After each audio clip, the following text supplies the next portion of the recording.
Hello everyone, today I am here to review Venom: The Last Dance, the conclusion to the Sony Spider-Man Venom trilogy.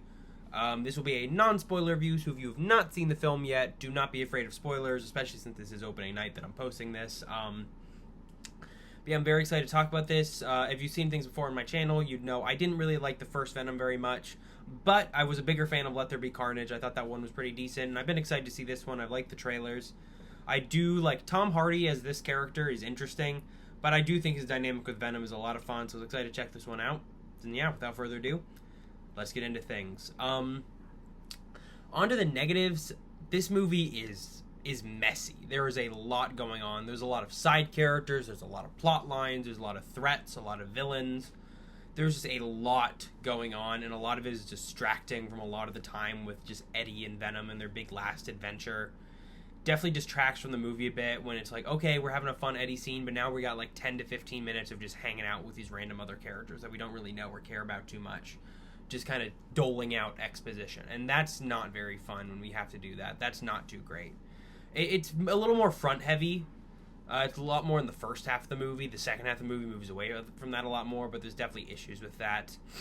And there's a lot of characters in this, so like especially during the final battle, there's a lot of things going on where it's kind of just like very intense with like the pacing and how things are moving with the final battle. There's just a lot of elements to it, and that's really my big criticism of the film. You know, none of the side cast is too interesting. If you've seen the trailers, you would know that Null is a part of this film, and he doesn't really do too much. It's really just set up for the future. And a lot of these other side characters, scientists, soldiers, doctors, the family, they don't really do much. They're just kind of there to kind of dole out the plot and hunt Venom. And there's definitely a big kind of MacGuffin aspect to the movie. A lot of exposition that bugs me. Those are my real criticisms. On to the pros, though. Eddie and Venom are as fun as ever. This is probably the best their relationship and dynamic has ever been. They have sweet moments, they have funny moments, they have epic action sequences. Anytime we're just having Eddie and Venom hang out, meet people, do stuff, it's awesome. It's so much fun. There's so many great quips, so many great moments. The soundtrack in this movie is consistently great, and there's a lot of fun musical moments. While I did complain about the family a little bit earlier, the hippie family, I think they do have some sweet moments with Eddie, and I kind of like his dynamic with the parents and the kids. I think that's very fun.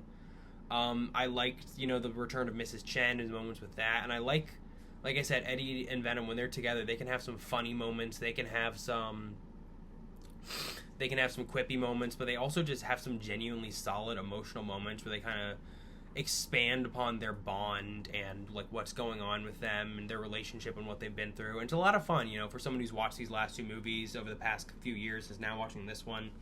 That really did hit home for me, and I thought that was a lot of fun. There's a lot of good comic booky goodness in here.